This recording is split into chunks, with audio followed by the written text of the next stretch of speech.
Hey, all you Gretas and Shutezcats out there. Welcome to Chapter 2, Section 3. What is energy? This is a fairly short section, so you won't have to listen to me for too long. So, what is energy? Energy is the capacity to do work. Why are you up there? Go away. Ooh, sorry, guys. Energy is the capacity to do work. So, kinetic energy is associated with motion. So, when you're moving around, that is kinetic energy. So, flowing water, a speeding car, electricity, which is just electrons moving about, wind. Those are all examples of kinetic energy. Thermal energy is heat. So it's the total kinetic energy of all the moving atoms, ions, or molecules in a sample of matter measured as temperature. And you can do a really quick example of this. If you use kinetic energy and you rub your hands together, it feels slightly warmer. So you're creating thermal energy with your kinetic energy. You're moving it from kinetic to thermal. We have electromagnetic radiation, which is wave energy resulting from changes in electrical and magnetic fields.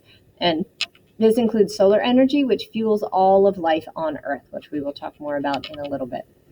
And then we have potential energy, which is stored energy. And this can be converted to kinetic energy. Cats are amazing at converting potential energy to kinetic energy when they take something and they knock it off the table. So when it's sitting on the table, it has potential energy or stored, and then as it gets knocked off, it gets transferred or converted into kinetic energy. So cats are just little scientists with gravity. So here is the different kinds of electromagnetic radiation. You have your gamma rays, which is where the Hulk came from. Then you have your X-rays that show if your bone is broken, your UV radiation, which turns me really red if I'm out in the sun for too long, your visible light spectrum.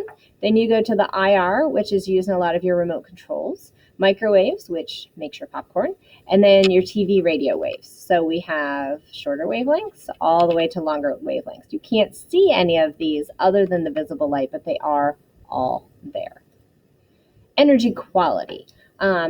And we're going to do an activity that has to do with this in class.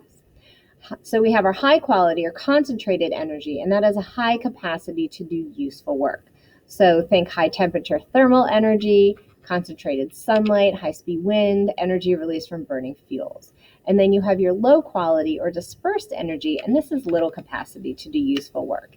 And heat is a main example of this, living things giving off heat. It's not necessarily very high capacity or ability to do much other than keep you warm for a little bit. So energy changes are governed by two scientific laws. We've talked about laws before, so here are two of them. First law of thermodynamics, or the law of conservation of energy. Whenever energy is converted from one form to another in a physical or chemical change, no energy is created or destroyed. So it's not going to be created or destroyed, it's just going to kind of change form. Like I said, when you went from kinetic energy to thermal energy, you were moving it from one form to another. It's always been there. Now we have our second law of thermodynamics, and this is when energy is changed from one form to another, it's always going to result in less high quality energy. So you took the energy of the food that you ate earlier, turned it into kinetic energy by moving your hands back and forth, which is a lower form than the chemical energy of your food, and then that turned into thermal energy, which goes away after not too long. So it's a lesser form or a lower quality form of energy. So energy doesn't go away, it just changes to a different form that is less high quality. And you're done. Nice and easy. So before I go, I want to remind each and every one of you that you are good enough, you are smart enough, and people like you. And if I do not see you, have a good afternoon, a good evening, and good God, do your homework.